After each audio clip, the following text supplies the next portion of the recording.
So I'm just an idiotic dog, and I want to relate one of the man's experiences when he had to go to the chiropractor. Now, if you recall, the man is what you would call a shade tree veterinarian. The man suffers from oxygen deprivation, brain damage, suffered from a swimming incident when he was a kid. So he never could reach his full, whatever you say, potential mentally. But he inherited his dad's veterinary business. He kind of ran it into the ground. He kind of didn't really achieve very much, but he did help create a talking rabbit. He did foster a talking rabbit, which you could go back to the backstory and you could listen to all that. He was mercurial in his ability to use tiny little instruments on little tiny animals.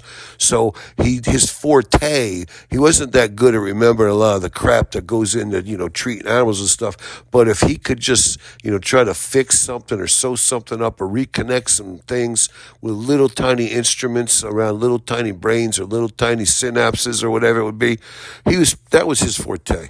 But anyway, so the man, he thinks he's a man of science, even though he's an oxygen deprivation, brain damage man of science.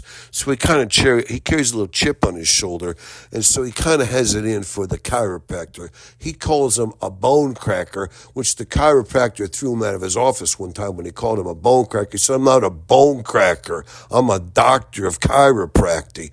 And the man was like, whatever.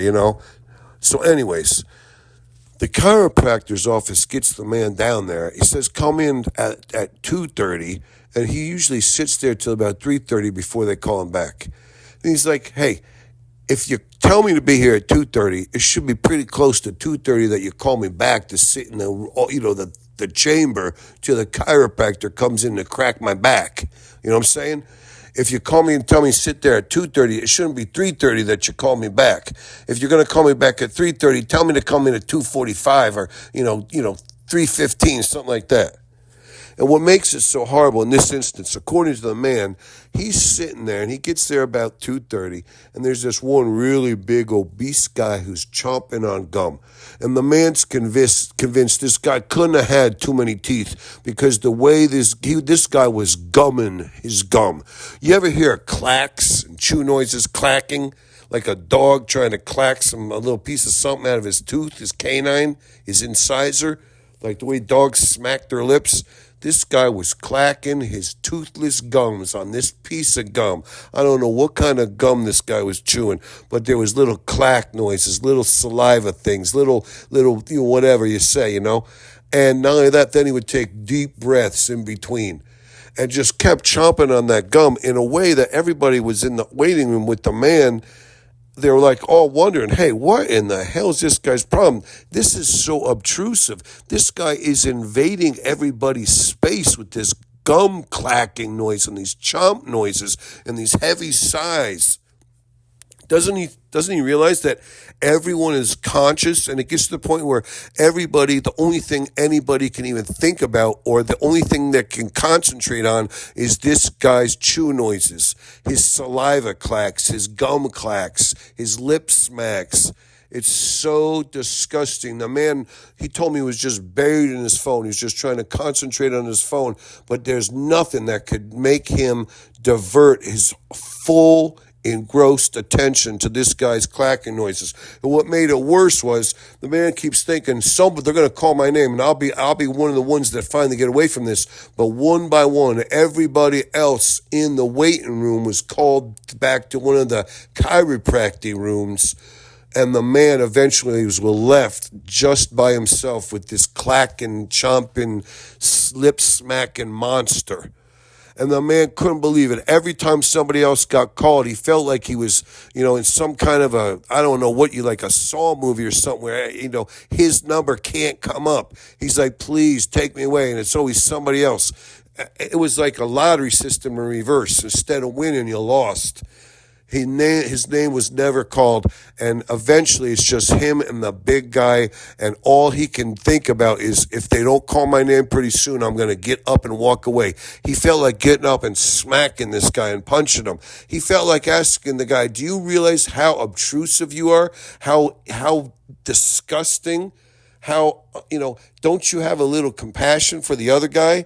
Don't you have a little bit of whatever you say, self-awareness? Don't you realize what how, anyways, the man was just about to lose it. And another man comes in with his daughter, and he goes up to the counter, and he hears the lady checking him in, the receptionist, and she says, "Oh, you brought your daughter today." Well, they sit down. It doesn't take 10 seconds, and everybody in there, the daughter and the daughter's father, know that this cow is over here working his cud in one of the most, I don't even know how to describe it. That anybody that would, it's just, I don't know what you would say. It's like sticking your finger in somebody else's eye repeatedly. And you just think it's okay that you just do it, that you're just grossing everybody out. You're making everybody else miserable. You're driving everybody insane. You're literally torturing everybody else, but you don't give a rat's ass. And the man, that new man, he didn't take it for 35 seconds. He's like, he didn't know what to do. The man peered over his phone at the new man sitting over there with his daughter, and all of a sudden he burst out. He goes, "Stop that!" And everybody froze, The guy stopped chomping his gum. The little girl froze. And the man, my master, froze. And the new man sitting there realized, even though we were all staring at the big fat guy that was working his gum, he realized he screwed up. So he quickly turned the tables and he says to his daughter, "You got to stop chewing your nails. You got to stop biting on your fingernails like that." And then he got up and he walked into the bathroom. I mean, that's how real this was. This guy finally yelled after just 20 seconds of listening to this guy smack and clack and whatever. He bursts out, "Stop that. It's so disgusting." And he realizes he's made a social faux pas. So he tells his daughter, he blames the daughter. He throws it off on the door, throws the daughter on the bus. He says, "You got to stop biting your fingernails." And he jumps up and he goes in the bathroom. And what was so horrible for the man was sure that he would be called next finally. But I don't know if the receptionist, kind of was understood what was going on.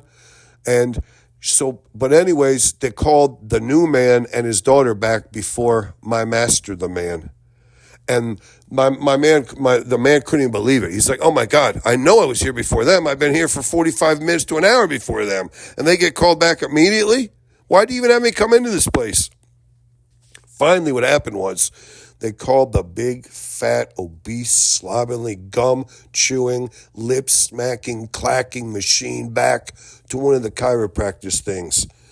What would have made matters worse, the man was fretting it because he's like, "My phone was almost dead." And I'm like, if my phone dies and I can't even have a little bit of distraction from this disgusting, obtuse individual, the man didn't know what he was going to do. He was going to have to get up and leave. Just get up and leave. But they finally called that maniac back, and the man was just sitting by himself in the waiting room. And then a little bit of a calm came over him. He's like, "Oh my God, I endured it. I made it to the end." It was such a tribulation. It was such a test of his ability to cope, his ability to dig deep and endure. And he made it. He made it through, and he kind of sat there and he calmed down a little bit. And his phone had a little bit of energy left, and he looked a couple things on Instagram. He looked at a couple kittens and a couple puppies playing, and it kind of soothed him a little bit. And then sooner or later, they called him back to his own little chiropractic room to get his back cracked. But the man, he came home and he told me this story.